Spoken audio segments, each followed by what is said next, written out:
Pope Francis led Holy Thursday Mass at St. Peter's Basilica today. That's right, and folks will be happy to hear he appeared in good health despite being treated for bronchitis just last week.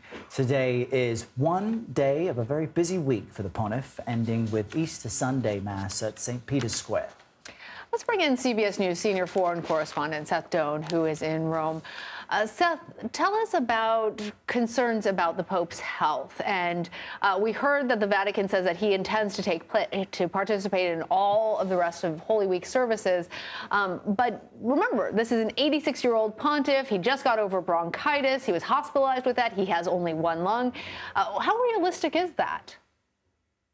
Well, he has shown us the Pope is back to being the Pope in full force. There is limited mobility, of course, as you watch him. He has a more difficult time moving, but we've seen that over the course of the last year or so. More and more we see him in a wheelchair, but we saw him get right out of the hospital. He was admitted to the hospital last Wednesday. There was great concern. He is an 86-year-old man who has had a number of health problems, but he came out of the hospital, was released on Saturday, and was immediately seen joking with journalists. He, of course, baptized a boy when he was in the hospital, and then we saw him on Palm Sunday, and then again this morning at that Mass here for Holy Thursday. This afternoon, we saw him washing the feet of juvenile delinquents, which is something we've seen him do in the past. So he is back, keeping a very full schedule, as we've seen this Pope, despite mobility issues in the last year or so.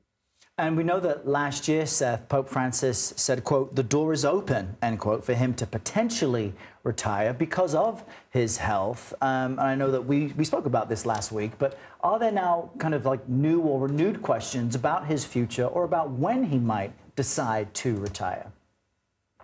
Well, I would say this is a general speculation. We've not heard anything specific from the Pope. In fact, he said he has not contemplated it. When he says leave the door open, this is just the way this Pope speaks. The door is open to everything.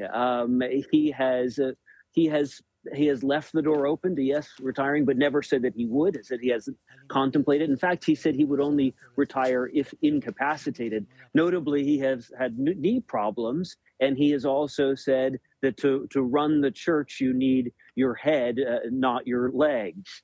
So actions speak louder than words, to use an overused cliche, but we've certainly seen him keeping a very busy schedule. Of course, he was just in South Sudan. He was in the DRC. He has plans to go to Hungary later this month. And we've seen him very active this Holy Week with plans to continue on tomorrow. Of course, the Way of the Cross is at the Colosseum tomorrow, and we expect him, of course, at Easter Mass. There's an Easter Vigil Saturday evening, so a very busy period for the Pope. Very busy. Seth, you mentioned among the things that he's done, he was visiting a juvenile prison just outside of Rome, washing the feet of those inmates. It's really a beautiful, humble tradition, but it strikes me that people who may be less familiar with Catholic ideology might not understand the meaning behind why the Pope would be doing this. Just as we're heading into Easter Sunday, explain it. So this is Thursday. The belief, of course, among Catholics and Christians was that this was the night of the Last Supper, and that Jesus washed the feet of the disciples. Normally, what's so interesting here about the Pope washing the feet of these juvenile delinquents in this detention center is that traditionally the Pope would wash the feet of priests. And Jesus, of course, as the story went, had washed the disciples' feet. So he's saying, let's turn the church's attention to the vulnerable. And we've seen, of course, there are Muslims in this group. There are women in this group. It's not just priests, which is what we've seen other popes through history really doing on this Thursday. So very significant. But we've seen the Pope making those symbolic steps really in so many ways as he's approached these Catholic traditions.